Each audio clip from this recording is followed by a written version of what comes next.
All right, final section of this chapter, wound healing. The idea here, and the reason why I sort of place this at the very end of this chapter, is that we've been talking about inflammation, but we should remember that any time we have inflammation, as soon as inflammation begins, we also initiate a process called healing. And the idea here is that inflammation is a destructive process. It damages tissues. And anytime we damage tissues, we're going to want to heal those tissues. And so healing is a consequence or a subsequent consequence of inflammation. Now, it's important to note that healing actually occurs via two processes. It's usually a combination of both. Regeneration, which refers to healing so that we actually replace the damaged tissue with the tissue itself by regenerating it, or repair. And the idea with repair is that instead of replacing the tissue with itself, we replace the tissue with a scar, all right, with collagen and fibrosis. And so usually when we have healing, it occurs by a combination of both regeneration and repair. Now, again, as I've stated, what is regeneration? It's replacement of the damaged tissue with the native tissue. And I mean, that would be the ideal. Anytime you have damage, you would obviously prefer to replace it with native tissue. But we can't always do that. And regeneration, it's important to note that it's dependent on the regenerative capacity of the tissue. So this then leads to a classic examiner's type of topic that you should be familiar with, which is that tissues can be divided into three types based on their regenerative capacity. So the first type of tissue are called labile tissues. What are labile tissues? These are tissues that are constantly cycling. Basically, the tissue has stem cells, and the stem cells are constantly regenerating the tissue, just as part of our normal physiology. For example, our bowel is constantly regenerating. The skin is constantly regenerating. The red blood cells, the white blood cells, the platelets are constantly regenerating. So these are examples of labile tissues, and they have the ability to regenerate tissue when they're damaged. So for example, let's just take the skin. If you were to get a paper cut and you were to look for the paper cut 2 years later, you wouldn't be able to find it. In fact, you wouldn't be able to find it a couple days later. You wouldn't even remember it, a week later. And that's because you basically knock out the superficial layer of the epithelium, but you have stem cells, which are called basal cells, which have the ability to regenerate the tissue completely.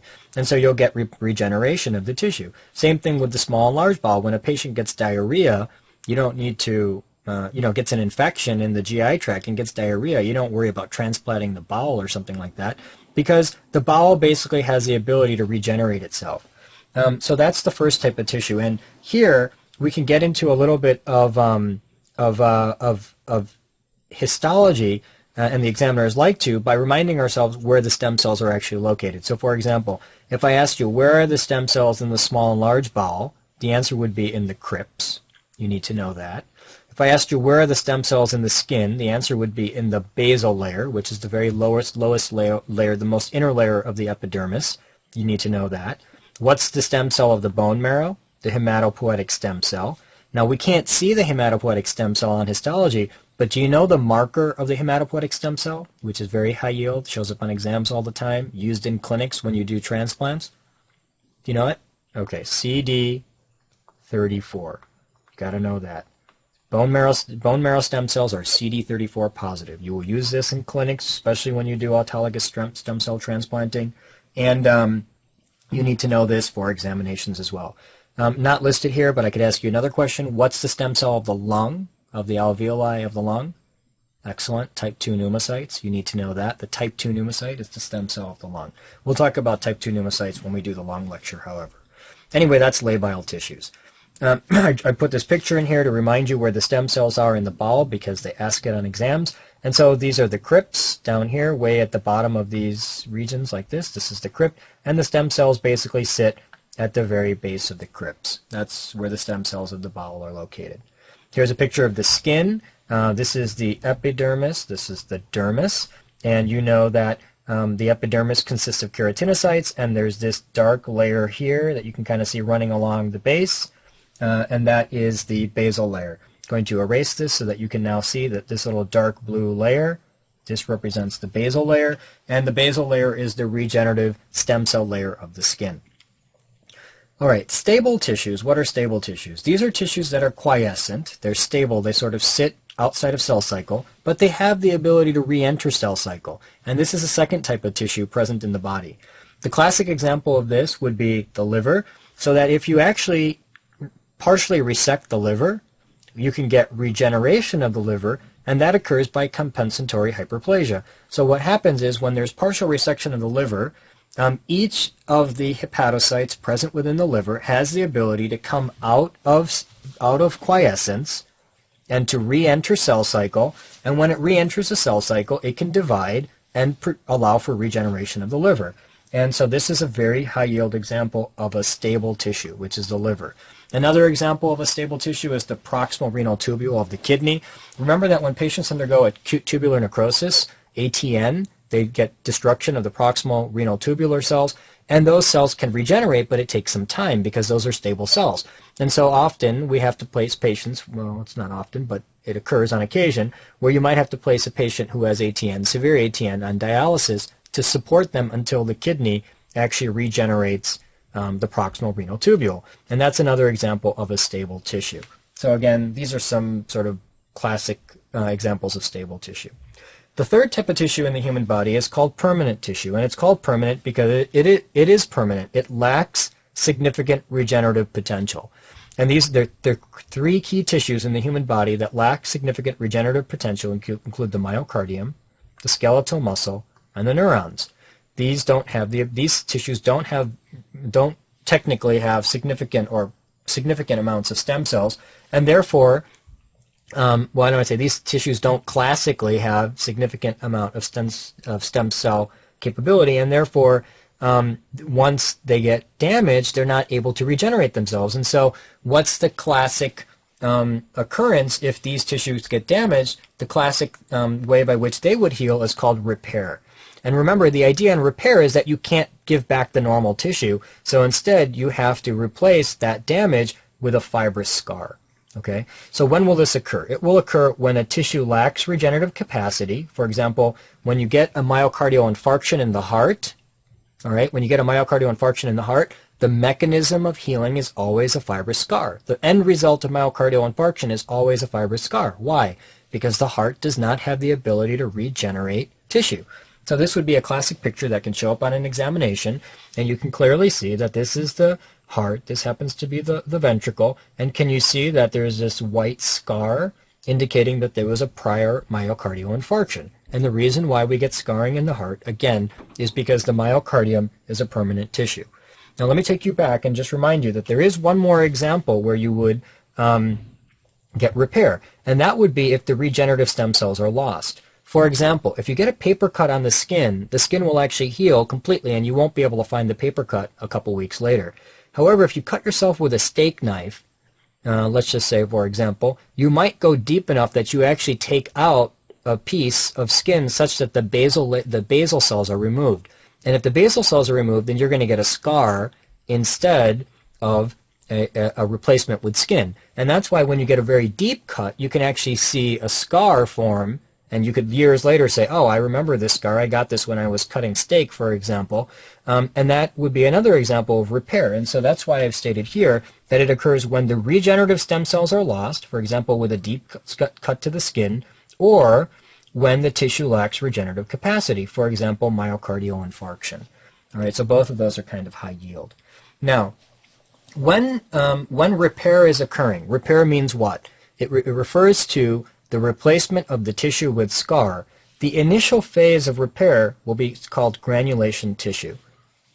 That's the very initial phase of repair. And what does granulation tissue consist of? Fibroblasts, capillaries, and myofibroblasts. There are three major components of granulation tissue: fibroblasts, capillaries, and myofibroblasts. Now, what do the capillaries do? They provide nutrients. What do the fibroblasts do? They deposit type 3 collagen. And what do the myofibroblasts do? They contract the wound down. Each of these are very important to be familiar with, but let me take a step back. First of all, when we talk about granulation tissue, I want to make it very clear that granulation tissue is different than a granuloma. So unfortunately, sometimes students confuse these two terms because they sound a little bit similar. What is granuloma? Granuloma is a subtype of chronic inflammation And what's the hallmark of granuloma? Epithelioid histiocyte. And how is a granuloma formed? IL-12 from the macrophage hits the CD4 positive T cell, converting it to a helper type Th1 type cell, and the Th1 cell secretes interferon gamma that gives the macrophage an epithelioid histiocyte appearance. Okay, and so granuloma is distinct from granulation tissue. Granulation tissue is the initial phase of repair when you're forming a scar. Now, granulation tissue consists of fibroblasts, and the fibroblasts deposit type 3 collagen. It consists of capillaries, and the capillaries provide the nutrients. And then the granulation tissue also consists of myofibroblasts, and these contract down the wound. And I'll talk about this in a little bit more detail in a few slides, but let's see a picture first, or let's look at a picture first. So this is granulation tissue, and you can see that this granulation tissue is comprised of these blood vessels. And in addition to these blood vessels, you can clearly see that there's this deposition of collagen and the presence of some of these fibroblasts, which are also part of the granulation tissue. So again, this is the classic histologic finding of granulation tissue. Now, it's important to recall or remember or to learn that eventually granulation tissue will produce a scar. Okay, so that's the end result. Like I said, granulation tissue is the early form of what will eventually become a scar. And one of the key features that distinguishes granulation tissue from a scar is that when you have a scar, the type 3 collagen of the granulation tissue is replaced with type 1 collagen. Maybe this is a good point to take a step back and just remind ourselves of collagen and its different subtypes. So I'm going to actually clear out the board here and give you a whiteboard. Can you remember a few important points of collagen? Number one, one important collagen is type 1 collagen. And you remember what type 1 collagen is seen in? It's seen in bone. And one of the ways that people remember that is that when you think about bone, it has the word 1 within it, so that reminds you of type 1 collagen. But what I'd like you to know is that one of the key features of type 1 collagen is its strength. It has strong tensile strength. It provides support, and it has the tensile strength that is particular to type 1 collagen. Okay, type 2 collagen is predominantly seen in cartilage. And one of the ways by which people remember that is cartilage. So some people say cartilage, type 2 collagen. Type 3 collagen, if I had to summarize it, the way I remember it, is that type 3 collagen is sort of classic for its pliability. It's pliable. And so where do we see type 3 collagen? Blood vessels, which need the ability to stretch. We see type 3 collagen in granulation tissue, because granulation tissue is sort of the initial phase of scar. It needs to be able to stretch and mold into a final scar. And we see it in embryonic tissue. There's a lot of type 3 collagen in embryonic skin, for example, because the baby's growing and needs to be able to stretch. So if I had to summarize type 3 collagen, I would summarize it with the word pliability.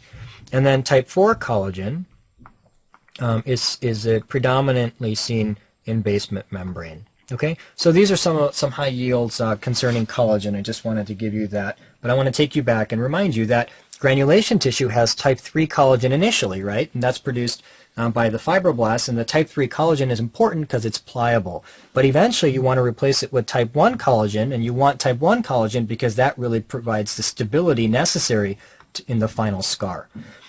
Important to know and high yield for examinations is that when we want to get rid of the type 3 collagen and eventually convert it to type 1 collagen, we're going to use collagenase, which is going to eat up that type 3 collagen.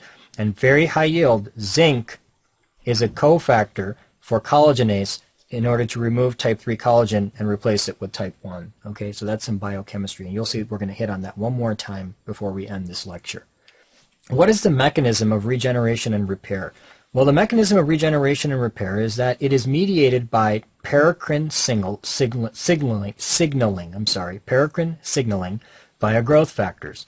All right, and it's an interaction of these factors with receptors that results in growth. And all I'm trying to really highlight here is that there are factors. The factors are secreted, for example, by macrophages, and the factors will then bind receptors, and it's these receptor factor interactions that will result in regeneration and repair. That's what I'm trying to highlight. And the reason I'm even bringing up this discussion is because examiners like to go after different subtypes of molecules that are important for the process. For example, TGF-alpha is an important epithelial and fibroblast growth factor. All right. TGF-beta is an important fibroblast growth factor, and it inhibits inflammation. But this should not be so hard for you to remember, because if you go back to one of our earlier lectures when we talked about chronic inflammation, when we talked about the acute inflammation and macrophages, remember that I said that macrophages, if they come in and they see that there is no longer a need for inflammation, they'll sort of shut down inflammation and turn on the healing response. And I said there's two major molecules you should be familiar with, IL-10 and TGF-beta. Well, here is exactly that same TGF-beta. So what is TGF-beta going to do? It's going to cause fibroblast growth, which is important for healing, and it's going to inhibit inflammation to shut down that inflammatory process. Another important example would be platelet-derived growth factor. Now, again, no rocket science. What do platelets do? Platelets help to seal a blood vessel that's been damaged, correct? So if platelets are activated, one of the important things that they release is platelet-derived growth factor. And what is that growth factor going to do? Well, it's going to help the endothelium regrow.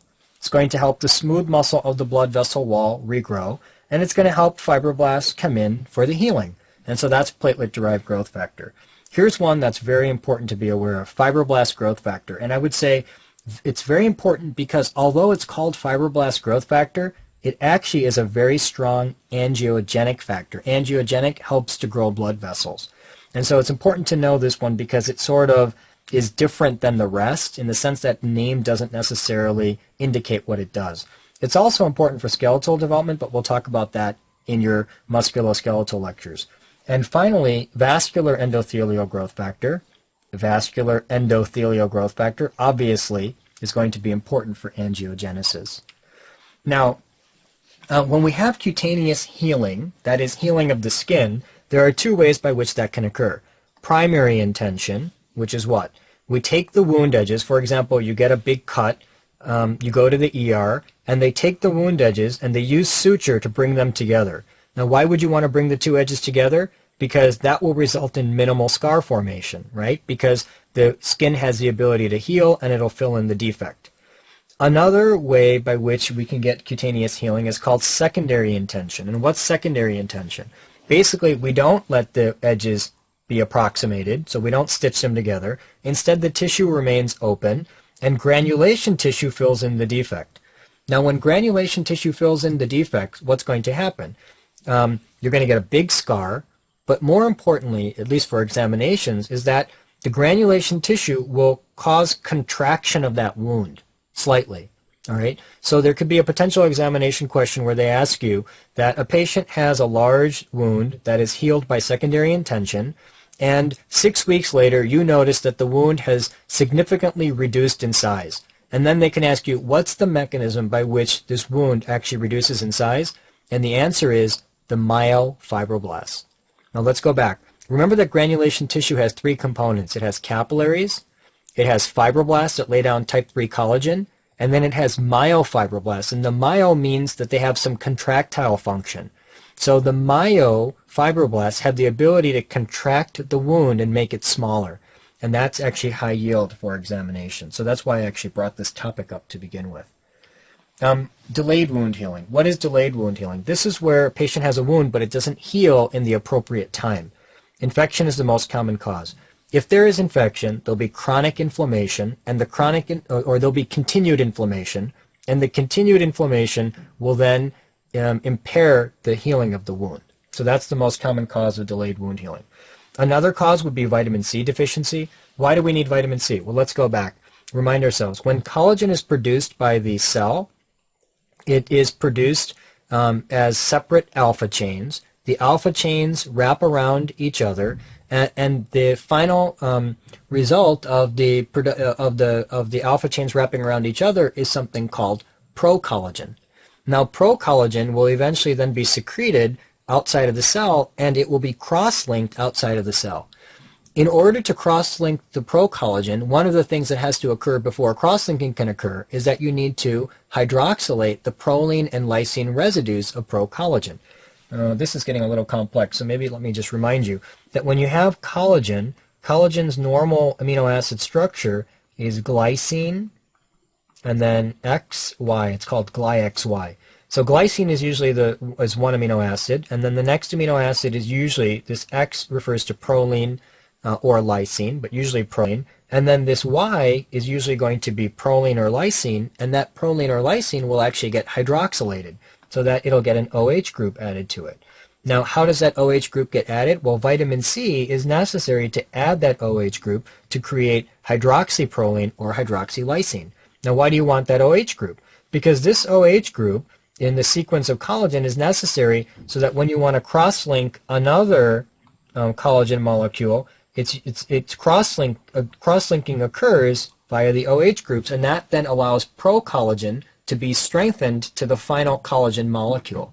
And so vitamin C is a necessary chemical, or we can say a necessary vitamin for this strengthening of collagen. So that should be clear now.